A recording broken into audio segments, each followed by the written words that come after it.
ይሄን ለምትመለከቱ ሁሉ ሰላምና ጤና እንዲሆን እንመኝላችኋለን። እንዴት ከረማችሁ? እንዴት ዋላችሁ? የተወደዳችሁ ተመልካቾቻችን ከፋና ቀለማት ጋር ስላላችሁ በጣም እናመሰግናለን። ይህ ፕሮግራም ስለናንተ ክብር የሚሰናዳ የረፍት ቀናችሁ ማረፊያ ነው። እናመሰግናለን ደግመን። ዛሬ በፋና ቀለማት የህይወታችንን ዋና ጉዳይ የግል፣ የቤተሰብ፣ የማህበረሰብ ከዛም ደግሞ የሀገር መገለጫ መሆን የሚችለውን ነገር አንስተን እንድናወራ እዚህ አለን። ከምናነሳው ጉዳይ ወደ ልባችሁ የሚሄድ ትልቅ ነገር እንደምታገኙ ተስፋ እናደርጋለን። በጣም ነው ምኮራው ሄኖክ፣ ደስ ይለኛል ደግሞ የፋና ቀለማት አካል እየሆንክ በየጊዜው ስለምትመጣ። እኔም በጣም ደስ ይለኛል ማሂ፣ እንኳን አብሮ ደስ አለ። ምንም መሽኮር አያስፈልግም። ቅርብ ጊዜ 3ኛ ዲግሪ ፒኤችዲውን ሄኖክ ኃይሉ ጨርሶ መጥቷል። ከዚህ በኋላ እየዘለሉ ሄዲ መባባል የለም። ዶክተር ሄኖክ ኃይሉ ዛሬ በፋና ቀለማት የአይምሮ ጤና ጉዳይን አንስተን ልናወራ ነው። በጣም ውብ ጉዳይ በትክክል አይደለም? በጣም ከማንም ሰው ጋር ልታወራው የምትችለው የሁሉንም ሰው ህይወት የሚነካ ትልቅ ነገር ነው የምናነሳው። በዚህ በጣም ደስ ይለኛል። በጣም አይደለም? በጣም ማሂ፣ ዛሬ የፈረንጆቹ ሰኔ መጨረሻ ነው እና ይህንን ወር የወንዶች የአይምሮ ጤና ወር ብለው በየጊዜው በጣም የተለያዩ ጉዳዮች ይስተናገዱበታል እዚሁ ሀሳብ ላይ እና ምንድነው አይምሮዬ ላይ የመጣውና ይህንን ነገርማ ከሄኖክ ጋር ማውራት አለብን ያስባለኝ ነገር የአይምሮ ጤና በእኔ መረዳት የአይምሮ ጤና ይመስለኛል። እና ለምንድነው የወንዶች የአይምሮ ጤና የተነጠለው ከዚህ ብዬ አሰብኩኝ። የወንዶች የአይምሮ ጤና ከኔ የአይምሮ ጤና ይለያል? እንግዲህ የአይምሮ ጤና እንዳልሽ የሁሉም ሰው ጉዳይ ነው። አእምሮ ላለው ሰው በሙሉ የሚያሳስበው የሚገባ ጉዳይ ነው። ከዛ የወንዶች የሴቶች እንደዚህ የሚባልበት ምክንያት ግን ከመመጣ ስንል የአይምሮ ጤና ጉዳዮች በጣም ውስብስብ ከመሆናቸው የተነሳ የተሻለ መረዳትና የተሻለ ሰዎችን ማገዝ ከዛ ደግሞ መጀመሪያውን ደግሞ የመከላከል ስራ ለመስራት ጉዳዩን ማጥናት በጣም አስፈላጊ ሆኖ ይገኛል። ስለዚህ ለምሳሌ አንዳንድ የአይምሮ ጤና ጉዳዮች ሴቶች በሚያልፏቸው የህይወት አጋጣሚዎች የተነሳ ከመውለድ ሴት ከመሆን እናት ከመሆን ከለውጦች ጋር የተያያዘ ከሴቶች ጋር ግንኙነት ያላቸው የአይምሮ ጤና ጉዳዮች እንዳሉ እየገቡን መጡ። ልክ በዛው ልክ ደግሞ ሰው ወንድ በመሆኑ ደግሞ የሚኖረው አለ። ልዩነቱ ምንድነው? ከሴቶች ጋር የምናነሳው የአይምሮ ጤና ጉዳይ በተወሰነ መልኩ ሴት መሆን ባዮሎጂካልም ራሱ በተፈጥሮ ራሱ ሴት ከመሆን ጋር እናት ከመሆን ከመውለድ ጋር በእነዚህ በጣም ከባድ የሚባለውን የእርግዝና የልጅ የመውለድ ሂደት ውስጥ በማለፍ ውስጥ ሰውነት ውስጥ የሚፈጠሩ የሆርሞናል ለውጦች ከዛ ደግሞ የሚፈጠሩ ስነልቦናዊ ለውጦች እነዚህ ተደማምረው የሚያደርጉታል። የወንዶች በአብዛኛው የሚገናኘው ማህበረሰባዊና ስነልቦናዊ በሆኑ ምክንያቶች የሚመጣ ሆኖ ይገኛል። ስለዚህ የምናወራበት ጉዳይ እሱ ይመስለኛልና ብዙ ሰፋ አድርጎ ማንሳት ያስፈልገው ይሄ ነው። እንግዲህ በታሪክ ውስጥ እንደምንመለከተው ወንዶች የውጭውን ኃላፊነት እንዲወጡ ብሬድ ዊነርስ ይላቸዋል።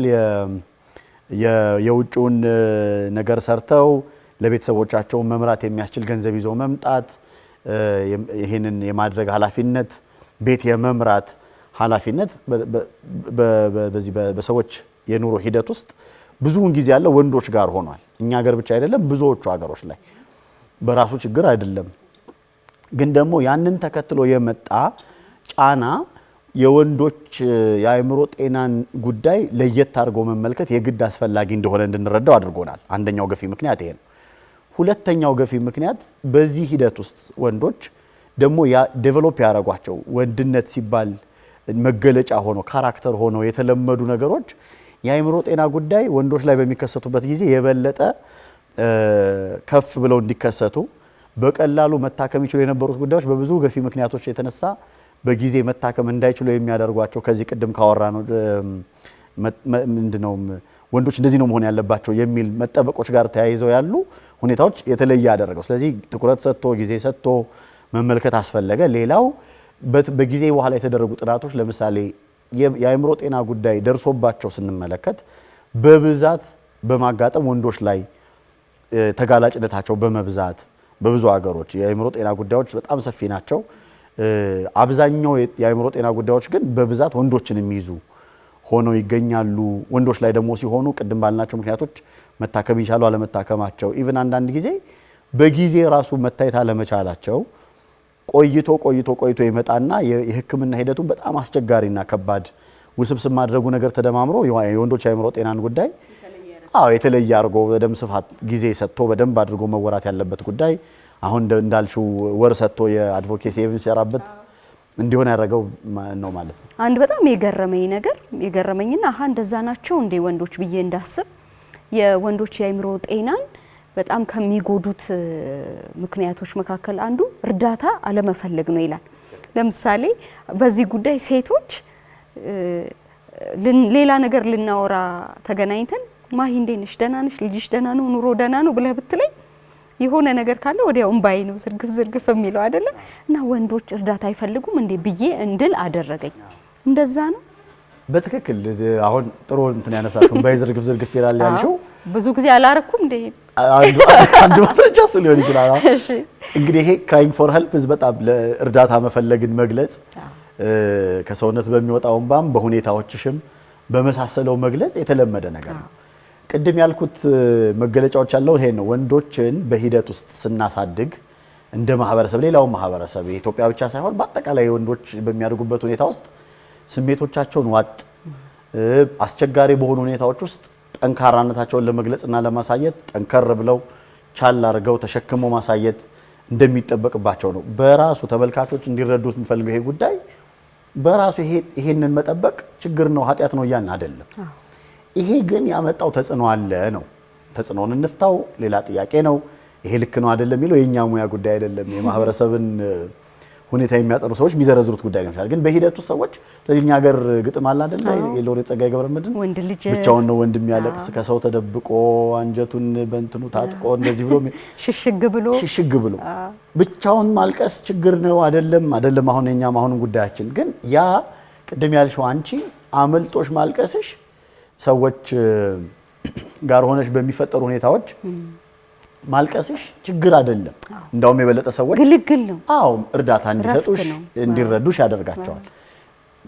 በዚህ ቅድም ባነሳ ነው ምክንያት ግን ወንድ ጠንከር ብሎ ምን ብሎ መታየት ስላለበት ራሱን የሚያደርገው ጥረት ችግር እንኳን ቢኖር ማሳየት ደካማነት፣ አለመቻል፣ ሰነፍ መሆን፣ የወንድን መለኪያውን አለማሟላት ተደርጎ ይቆጠርብኛል የሚለው ፍርሃት ፈልጎ የሚጠይቀውም እርዳታ እንዳይገኝ ሰዎችም አይተውት እንዳይረዱለት በብዙ መንገድ ነው የሚደብቀው። መናገርና ጮኸሽ ማልቀስ ባይጠበቅብሽ ማይ እንደው ለውጥሽ ልክ አይደለም እኮ ምን ይሆንሽ ምናምን ስትባይ ያው ብታይ እንደዚህ እኮ ሆኜ ምናምን ብለሽ አስተዛዝነሽ ማውራት አይከብድሽም። ለወንድ ግን ሁለቱንም ነው የሚደብቀው። እንዳያለቅስ የሚጠነቀቃል፣ አውት ላውድ ውጪ የሚታይም እንዳይኖረው የሚጠነቀቃል። ደካማ ሆኖ ላለመታየትም ብዙ ጊዜ ይጠነክራል። ስለዚህ በዚህ የተነሳ እርዳታን መፈለግ እንደ መድከም እንደ ስንፍና እንዳለመቻል ሊቆጠርብኛ ብሎ ስለሚያስብ በተለይ ደግሞ ከዛ ከተቀመጠው ደረጃ መውረድ አርጎ ስለሚቆጠራል ብሎ ስለሚያስቡ ሰዎች እርዳታ መጠየቅ አቅማቸው አንደኛው ወንዶች ላይ በጣም ያነሰ ነው። የተደረጉ ጥናቶች የሚያሳዩን ችግር ነው ብለው አምነው ራሱ እርዳታ እንዳይጠይቁ የሚያደርጓቸው ጉዳዮች ይፈጠራሉ። በጣም ኢንትረስቲንግ የሆነው ነገር ሌላው እዚህ ላይ ግን እርዳታን ስለመጠየቅ ስናነሳ ማህበረሰቡ ያስቀመጠው ህግጋቶችና የመሳሰሉት የመኖራቸውን ያክል አንዳንድ ጉዳዮች ወንድ ሲያደርጋቸው ትክክል ሆኖ የሚታዩ ግን ለአእምሮ ደህንነትና ጤንነት ጎጂ የሆኑና የአእምሮ ህመም መጋለጥን ሁኔታ የሚጨምሩ ደግሞ ጉዳዮችም እርዳታ እንዳይጠይቅ ያደርገዋል። እሱ ያንን እያደረገው ሲገኝ የወንድ ጸባይ አይደለም ተብሎ የሚታለፉ ብዙ ነገሮች አሉ። ያንን ግን ሴት ስታደርገው ስናይ ችግር ነው፣ ኧረ ይሄ ነገር ካደለም እኮ እንደ ሴት እኮ የሆነች አይደለም ምናምን ግን ይባላል። ወንድ ሲያደርገው ለምሳሌ መዝናናት ለወንዶች የተፈቀደ ጉዳይ ነው። መዝናናት ደግሞ ሲባል በመዝናናት ውስጥ ደግሞ የሚያደርጓቸው ማንኛውም ጉዳዮች የተፈቀዱ ናቸው። ስለዚህ መጠጣት፣ ሱስ የሚያስይዙ ጉዳዮችን፣ ሲጋራ ማጨስ የመሳሰለው ወንድ አይደለም መቼስ መዝናናቱ ይባላል። ሁሌ ሰዎችን ጠይቃለሁኝ አንዲት ሴትና አንድ ወንድ ሲጋራ እያጤሱ ለምሳሌ መንገድ ላይ ቢያገኟቸው የሰው ምላሽ የተለያየ ነው የሚሆነው። መጥቶ የሚያደርሰው ጉዳት ግን ለሁለቱ ተመሳሳይ ነው። ምንም የተለየ ነገር የለውም። ኦፍ ኮርስ ሴት መሆን ከሷ ባለፈ ለምትወልዳቸው ልጆች የመሳሰለው ያለው ተጽዕኖ ስለምንረዳ ነው። ሴትነትንም እናትነትንም ከመጠበቅ እንደሆነ በደንብ እረዳለሁ። የበለጠ ትኩረት ለሴቷ የሚሰጠው ግን በተቃራኒ ይሄ ምን ይፈጥራል? ወንዶችን የተፈቀደ ጉዳይ ነው የሚለው ነገር ችግር እየሆነባቸውም እንኳን ማቆም እየከበዳቸው ተጨማሪ ሌላ ተጓዳኝ የስነ ልቦና ጫና እየፈጠረባቸውም እያስቸገራቸውም እንኳን የወንድ ጸባይ አይደለ እንዴ የሚለው ነገር ስላለ እርዳታ መጠየቅ የሚገባው የትኛው ደረጃ ላይ ሲደርስ ነው የሚለውን እንዳያውቁ ያደርጋቸዋል። ስለዚህ እነዚህ ሁለት ምክንያቶች ተደራርበው እርዳታ የመጠየቅ እድላቸው በጣም ያነሰ ያደርገዋል። አዎ እና እንትኑ ገረመኝ። በቃ ተፈጥሮ እንድል ነው ያደረገኝ። በነገራችን ላይ እርዳታ በመጠየቅና ምንድነው ህይወቴ ላይ እየሆነ ያለው የሚለው ነገር በመጠየቅ ለወንድም ለሴትም እኩል ይመስለኛል።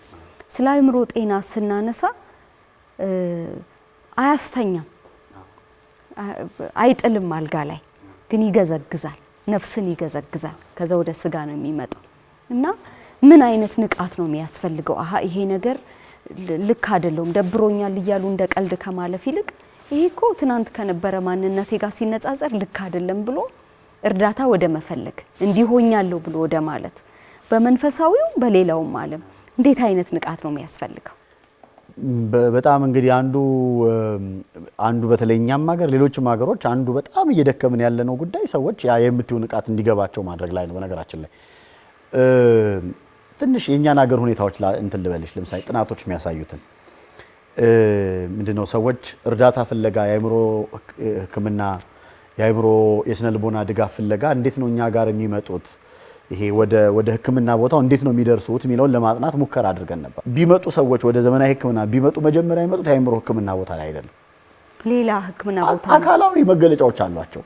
አንዳንድ ጊዜ ሌሎች ሀገሮች በጣም የማናያቸው እኛ ጋር የሚገለጽ። ስለዚህ ሰዎች የደበረኝ ነው፣ እንቅልፍ እያጣሁ ነው፣ የሆነ ጉዳይ እያስጨነቀኝ ነው ብሎ ከመምጣት ይልቅ ጨጓራዬን እያመመኝ ነው፣ ራሴን ያመኛል ብለው የኢንተርናል ሜዲሲን የውስጥ ደዌ ሕክምና የሚገኝበት ቦታ መሄድ ይቀላቸዋል ሰዎች። ይሄ ቅድም ያልነው ማህበረሰቡ ለእንዲህ አይነት ጉዳዮች ያስቀመጠው የንቃተ ህሊና ጉዳይ ማነስ ነው። እነዚህ ችግሮች ከመስነፍ ካለመቻል እየደበረኝ ነው ብትይ ደግሞ ምን ጎሎብሽ ነው አንቺ የሚደብርሽ? እየከፋኝ ነው ብትይ ፈጣሪን አታመሰግነው? ምን ካለማመስገን ጋር እናፍናለን። ፍን ነው የምናደርገው። ማህበረሰብ ያፍናል፣ ግለሰቦችም ያንን ያፍናሉ። ከዛ መገለጥ ግን ይፈልጋል ያ ስሜት። ስለዚህ መገለጫው ምን ይሆናል መሰለሽ? አካላዊ መገለጫ ይዞ ይመጣል። ሶማታይዜሽን እንለዋለን እኛ በስነ ልቦና ቋንቋ። በሰውነት ላይ መገለጥ ይጀምራል እና ሰዎች የምርም ጨጓራቸውን ያማቸዋል፣ ራሳቸውን ያማቸዋል፣ ጀርባቸውን ያማቸዋል፣ አካላዊ ህመም ያማቸዋል። ከዛ ለዛ አካላዊ ህመም ሕክምና ቦታ ሲሄዱ 2-3 ጊዜ ምርመራ ተደርጎ ምን ተብሎ በቃ አካላዊ የሆነ ኮዝ ይጠፋለታል። አሁን የዚህ የውስጥ ደዌ ሐኪሞቻችንም የንቃተ ህሊና እየጨመረ ስለመጣ እስቲ የአእምሮ ሕክምና ታይባሉና ሰዎች ዞረው ነው እኛ ጋር የሚመጡት። ስለዚህ የያዘ የንቃት ጉዳይ ማነስ ሰዎች የማስተዋል ስሜቶቹን የማስተዋልም አንድ ሁለተኛ እንዳልሽው የማፈንም ውጤት ነው። ሌላው ደግሞ አንዱ የንቃተ ህሊናውን ጉዳይ የሚያመጣው ይገናኛሉ ብለን የማናስባቸው ጉዳዮች ይገናኛሉ። ለምሳሌ የሚወዱትን ሰው በሞት ማጣት ሀዘን ነው፣ ትልቅ ሀዘን ነው። ይህንን ትልቅ ሀዘን ሁላችንም ስለሚያጋጥመን በቃ ሀዘን አጋጥሞኛል ተቸግሬያለሁ፣ ግን በምናልፍበት መንገድ እያለፍነው የምንቀጥል ይመስለናል። በኋላ ግን የገቡን እኔም አንቺም እኩል የምንወዳቸውን ሰዎች ብናጣ እኔ ላይ የሚፈጥረው ተጽዕኖና ማሄ ላይ የሚፈጥረው ተጽዕኖ ከብዙ ምክንያቶች አንጻር የተለያየ እንደሆነ አይገባንም። ያ ደግሞ በሂደት ከአእምሮ ደህንነትና ከስነ ልቦና ጤንነት ጋር እንደሚገናኝ አይገባንም። ይሄን አይነት ማህበራዊ ሁሉም ሰው ላይ የሚከሰት ማህበራዊ ጉዳይ እኔ ላይ ሲከሰት እንዴት የተለየ ይሆናል ብለን አናገናኘው። በዚህ የተነሳ መታከም የነበሩብን ጉዳዮች ሳንታከማቸው እንቀራለን። ኤክስኪዩዝ ምን ይሆናል? ያው የሚወደውን ሰው ስላጣ እኮ ነው ይባላል። አዎ ሀዘን ቀላል አይደለም። የሆነ ያህል ጊዜ ይረብሸናል፣ ይከብዳል፣ ያስቸግረናል። ከዛ ግን ደህና ደግሞ መሆን መጀመር አለብን። ስለዚህ ሌላኛው የንቃተ ህሊናውን ጉዳይ ከባድ የሚያደርገው አንዳንዶቹ ጉዳዮች የሚፈጠሩ ለምሳሌ የተለመዱ ሁኔታዎች ናቸው። ከስራ እንባረራለን፣ እንደዚህ እንላለን። ስራ መባረር ሰዎች ላይ ስነ ልቦና ጫና ይፈጥራሉ ብለን ሰዎች ብንጠይቅ ብዙ ሰዎች አዎ ይሉናል። የስራ እድገት ማግኘት ግን የስነ ልቦና ጫና ነው። ችግርም ሀብትም ጫና ነው። ገብቻላል። ስለዚህ እንዲህ አይነት ጉዳይ ስለማይታይ ለምን ወደማታውቂው አዲስ ወደሆነ ነገር መምጣት፣ የሚና ለውጡን ተከትሎ ራስን ከዛ የሚና ለውጥ ጋር ማመቻቸት፣ አዲሱ ሚና የሚጠይቀውን ነገር መልመድ መቻል፣ ከዛ ደግሞ አዲስ ሲሆን በራሱ የሚፈጥረው አንዛይቲ የምንለው ነገር አለ፣ ይሄ አለመጨበጥ። ስለዚህ እንዲህ ቢሆንስ፣ እንዳሰብኩት ባይሆንስ፣ ባልችለውስ የሚለው ስሜት፣ እነዚህ ተደማምረው የሰዎች አእምሮ ጤንነት ላይ ጉዳት እንዳላቸው አናውቅም። ሶስተኛ አንድ ሀሳብን ጨምርና ወደ አንቺ ልመልሰው። ሌላኛው ግን አንዱ ችግር ነው መሰለሽ መስመሯን ማግኘት ደግሞ ስለሚከብደንም ነው ንቃተ ህሊና የማይኖረን። እኔ በምን አስረዳለሁ? ብዙ ጊዜ ደብሮን ያውቃል፣ እኔም አንቺም ደብሮን ያውቃል። የሆነ ጊዜ ደብሮን የሚያውቀው ነገር ጤናማ ነው። የመደበር ህመም ግን አለ፣ ዲፕሬሽን የሚባል ህመም ግን አለ። የዕለት ተዕለት የሆነ ነገር ስናጣ ምናምን ሲያጋጥመን ከምናስተናግደው የመደበር ከፍ ባለ ደረጃ የሚከሰት መደበር የሚባለው ስሜት ግን በዕለት ተዕለት ህይወታችን ውስጥ የሚያጋጥም ጉዳይ ስለሆነ ከፍ ወዳለው ደረጃ መድረሱ ላናስተውል እንችላለን። በየቀኑ የሚያጋጥመን የስሜት ለውጥ ስለሆነ አካል ይሆናል፣ የህይወታችን አንድ አካል ይሆናል። ስለዚህ እንዴ ምን የተለየ ነገር አለው? በቃ ያኔ ከደበረኝ የተለየ አይደለም እኮ እላለሁ። ከዛ እንዳልሽው ገዝግዞ ሰዎችን የዕለት ተዕለት ስራዎቻቸውን መስራት ሲያቅታቸው ስራ የሰሩ የነበሩ ሰዎች ካልጋቸው መውረድ በጣም ተራራ የመውጣት ያክል ከባድ ሲሆንባቸው ሰው ማግኘት ሲያቆሙ እንደዚህ ሲሉ ሊሆን ይችላል የምንረዳው። ይሄ የሆነበት ምክንያት እንዳልኩሽ አብዛኞቹ የስነ ልቦናና ስነ አእምሮአዊ ጉዳዮች በህይወታችን ውስጥ በየዕለቱ የሚያጋጥሙ ጉዳዮች ናቸው። መጠናቸው ከፍ ብሎ ወደ ህመም ደረጃ ሲደርስ ላንረዳው እንችላለን ማለት ነው። ከ10 ዓመት በላይ እዚህ ስራ ላይ እንደቆየ እና ብዙ ሰው እንደሚያገኝ ሰው እርዳታ የመፈለግ ልምዶቻችን እያደጉ ነው ወይስ እዛው ነው ያለን? እያደጉ ነው። ጥናት ይፈልጋል፣ ግን ደግሞ ማሳያ የሚሆኑ ነገሮች ማንሳት ይችላል። ለምሳሌ በየቦታው የስነ ልቦና ሕክምና እንሰጣለን የሚሉ ምን ያህሎቹ ልክ ናቸው ምናምን ሌላ ጥያቄ ሆኖ፣ አዎ በየቦታው ግን እነዚህ ጉዳዮች መከፈት የትምህርት ያንን የአእምሮ ሕክምናና የስነ ልቦና ሕክምናን የሚያስተምሩ ተቋማት መጨመር፣ በመንግስት ደረጃ የባለሙያዎቹ ብዛት መጨመር፣ በየቦታው የሕክምና ተቋማቱ መከፈት በቂም ባይሆኑ በደንብ ይሄን ማሳያ ይሆናል። በቀን ውስጥ የምናያቸው ሰዎች ቁጥር አሁን እንደ ድሮ እንደዚህ ዞሮ የሚመጡ ሰዎች ላይሆኑ ይችላሉ። በቀጥታ የሚመጡ ሰዎች እናገኛለን፣ አልፎ አልፎም ቢሆን። በዚህ የተነሳ በደንብ እናስተውላለን። በተለያዩ ሚዲያዎች ኦፍ ኮርስ ምንም ጥያቄ የለውም፣ ፋናን ጨምሮ በጣም ብዙ ሚዲያዎች በዚህ ጉዳይ ላይ መወራቱ መነገሩ ሰዎች ይሄ ጉዳይ ሊኖር ይችላል ወይ ብለው እንዲያስቡ ማድረጉ እርዳታውን የመፈለግ አቅማችን እንዲጨምር አድርጎታል። ያው እሱ በራሱ ችግር ይዞ መጥቷል። ምክንያቱም ማመጣጠን ደግሞ ሌላ ጉዳይ ነው። እርዳታው በሚፈለገው ልክ ሰዎች በሚያገኙት ደረጃ መገኘቱ የመሳሰለው ደግሞ ሌላ ጥያቄ ይሆናል። ቅድም የወንዶች የአእምሮ ጤና እርዳታ ከመጠየቅ ጋር ይያያዛል፣ ስሜትን ከመግለጽ ጋር በቃ አቅቶኛል ተሸንፍ ያለው ብሎ ስብርብር ካለ ማለት ጋር እንደዚህ ይያያዛል ብለናል እና ወደ ልጆቻችን መመለስ ያለብን ይመስለኛል። በተለይ ወንድ ልጆች ያለን ሰዎች አሉ አንተ በትክክል እና እንዴት ነው ወንድ ልጆቻችንንስ ማሳደግ ያለብን? አታልቅስ እያልን ነው ወይስ በደንብ አልቅስ ምን ሆነህ ነው እያልን ነው? ስሜትን መግለጽ በአጠቃላይ ለወንድ ብቻ እኮ አይደለም፣ በነገራችን ላይ ለሰው በአጠቃላይ ነው። የኛ ችግር እሱ ይመስለኛል። ግን በተለየ ሁኔታ እኔ እንግዲህ ይሄ የግል አመለካከቴ ነው። ባህልና ሃይማኖት የመሳሰሉት ጉዳዮች ያላቸውን ዋጋ እረዳለሁ። ስለዚህ እኔ በራሱ ሙሉ በሙሉ ወንድ ማልቀስ የለበትም ጠንከር ሲል ነው የሚለው በራሱ ችግር ነው ብዬ አላምንም። ችግር አይደለም። ምን ማለት ነው ግን የሚለውን ነገርና አሁን ካለንበት ጊዜ አንፃርስ እንዴት ነው አብሮ የሚሄደው የሚለውን ግን መረዳት ይፈልጋል።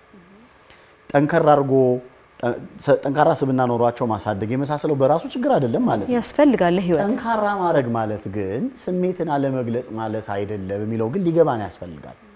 ስለዚህ እኔ ማልቀስ ያለብኝ ቦታ ላይ ማልቀስ መቻል አለብኝ፣ ሊፈቀድልኝ ይገባል ብለህ እንደው ካንጀት ዋጣት ምናምን እየተባልኩ ለብሮ ቦታው የሚዋጣ አይደለም፣ መውጣት የነበረበት ስሜት ነው። ግን ሊገባኝ የሚገባው ምንድን ነው፣ መቼ፣ በየትኛው መንገድ፣ እንዴት ይገለጻል የሚለውን ግን ከተማርኩ ያ ሰዎች የሚፈሩትን ሰው ዝም ብሎ የሚያለቃቅስ ሰው ግን አልሆንም። ስለዚህ ባላንሱ ማግኘት ይመስለኛል ልፈልጌ ነው። ስለዚህ ባህላችን፣ ወጎቻችን የሚያስተምሩ ነገር ኢምፖርታንት ነው። እሱን ጠብቀን ግን የሰዎች ስሜት ታፍኖ መውጫ እንዲያጣ አድርገን ደግሞ ማሳደግ ያለውን ችግርና ጉዳት ደግሞ መረዳት አለ። አዋቂነት ላይ ነው የሚገልጠው ራሱ። ኤግዛክትሊ በጠባይ የሚገልጣሉ እንጂ አሁን ልጆች አስቸገሩ እንደዚህ ያሉ ሲባል ያልተገለጠና ያልወጣ ስሜት ካላቸው በሌላ መንገድ ይገልጣሉ። ኃይለኛ በመሆን እድል ፈልገው በማጥፋት እኔ ብነግረው አልገባለኝ ይልሻል። ሰዎች አልነገርከውም እና እየተነጋገራችሁ አይደለም ስላልተረዳ በራሱ መንገድ ያወጣል። ጉልበትና አቅም ሲያገኝ የሚችለው ላይ ያወጣል። ስለዚህ ለምሳሌ አባቱ እየተረዳኝ አይደለም ብሎ ሲያስብ የማይረዳ ጓደኛ ይሆናል። ከሱ በአቅም ያንሱት ላይ እሱ ደግሞ ጉልበተኛ ይሆናል። ኧረ እንደው በቃ ይሄ ልጅ ምን ባረገው ይሻላል፣ ትምህርት ቤት የሚሄዱ አስቸጋሪ ሆነ ምናምን ይባላል። ጉዳቶች አሏቸው ነው። ስለዚህ በማሳደግ ሂደት ውስጥ እርዳታን መጠየቅ ነውር እንዳልሆነ፣ መቸገር የሆኑ ጉዳዮች ላይ መቸገር አለመቻል ችግር የለው።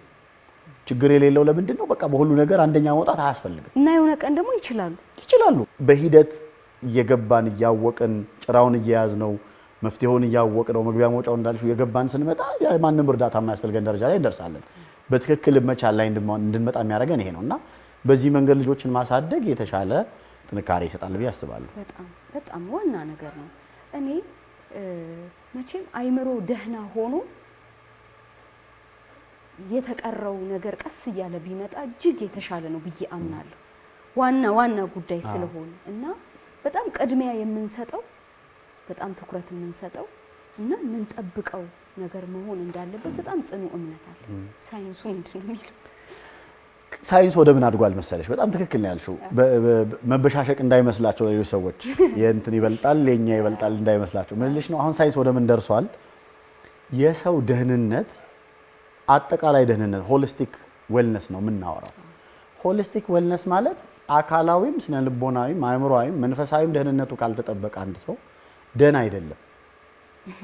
ስለዚህ የበለጠ ትኩረት ይፈልጋል ምናምን የምንላቸው ጉዳዮች አሁን ያለፈባቸው ናቸው።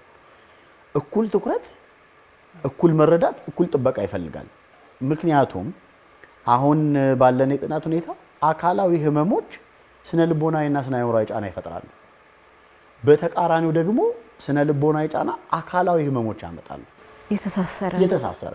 ስለዚህ ነጥለን የምናየው አይደለም። ይሄ በታትለን የምንረዳው ጉዳይ ዋናው ነገር የድሮ የጤና ባለሙያዎችን አድቮኬሲ ሰምተሽ ከነበረ መሰረታዊ እኮ ጉዳይ ነው። ሰው ኩላሊቱን ካልጠበቀ ይልሻል። የሆነ የኩላሊት ሰው ይመጣና ዋናው እኮ ሳምባ ነው አይኑ ነው። አሁን አያዋጣም። ሁሉም ዋና ነው። ሰውየው እንደ ሰው እና ልክ የአእምሮን በፊት ሞተሩ ያለው አእምሮ ላይ ስለሆነ ነው ይባል ነበር። አሁን እንደሱ አይደለም እያልን ያለ ነው። አዲሱ አድቮኬሲ እና ሰዎች እንዲረዱት የምንፈልገው ነገር አንዱን ጥለን አንዱን አንጠልጥለን የምንሄድበት መንገድ አያዋጣንም። ሰው ያስባለው ሁሉ ነገሩ ነው። ኢቭን እያንዳንዱ ክፍሎች እንኳን ተደምረው ያለው ሙሉ ሰው ጋር እኩል አይደሉም። ሙሉ ሰው ይበልጣል። ሙሉን ሰው ደህና እንዲሆን ከፈለግን አንዱ ነገር ላይ ብቻ የምንሰራው ነገር አያዋጣንም። አጠቃላይ ላይ የምንሰራው ስለዚህ የአእምሮ ደህንነትና ጤንነት ላይ ስነ ልቦና ደህንነትና ጤንነት ላይ የምንሰራቸው ስራዎች በጣም ወሳኝ ጉዳዮች ናቸው። ወሳኝነታቸው ለሌላውም አካላዊ ጉዳዮች ጭምር የምንሰራቸው ነገሮች ላይ ግንኙነት ስላላቸው ትኩረት ግን አልተሰጠውም። ለአካላዊ ጤና የሰጠነውን ያክል ትኩረት በብዙ ምክንያቶች ለአእምሮ ጤና አልሰጠንም። ማሳያዎች ላንሳ፣ ይሄንን እድል እንደው መጠቀም ስለሚያስፈልግ አሁንም እንደ ሀገር 200 ያልሞሉ የአእምሮ ሐኪሞች ናቸው ያሉ ኢትዮጵያ ውስጥ ለ130 ሚሊዮን አካባቢ። በስነ ልቦና ሕክምና የሚሰሩ ባለሙያዎች አንድም የመንግስት ተቋም የስነ ልቦና ሕክምና የሚሰጥ ባለሙያ የለው። አማኑኤል ሆስፒታል የስነ ልቦና ሕክምና ባለሙያዎችን ድጋፍ ሰጪ ከሚባሉ ከአስተዳደር ስራ ምናምን ባለሙያዎች እኩል ነው የሚቀጥረው። አሁንም በዚህ ሰዓት እኔና አንቺ በምናወራበት ጊዜ በኢትዮጵያ የጤና ስርዓት ውስጥ ነርስ መቅጠር አስፈላጊ ስለሆነ ሌላ ባለሙያ መቅጠር ይቻላል። የአእምሮ ጤና እንዲጠበቅ ይፈልጋሉ። የስነ ልቦና ባለሙያ መቅጠር የሚቻልበት ስርዓት የለንም። በኢትዮጵያ የጤና የመንግስት አሰራር ሂደት ውስጥ ባለሙያዎች ተምረው የሚሰሩት ስራ መመዘን አለበት። ብድነው ስሙ ላይሰንስድ መሆን አለበት። የመሳሰለው ሂደት አለበት። ቁጥጥርም ያስፈልጋቸዋል።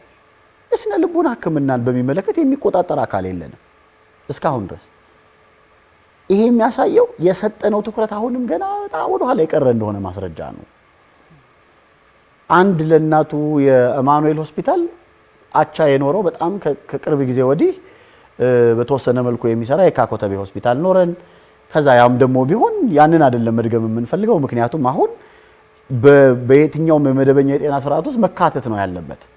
ያንን ማካተት የሚመስለን አንድ የሆነ ባለሙያ ስለቀጠረ ነው። ጥሩ ጅምር ነው፣ ግን በቂ አይደለም። ከዛ ውጪ አገራችን ዓለም ያለበት ሁኔታ ደግሞ የግድ ያደርገዋል።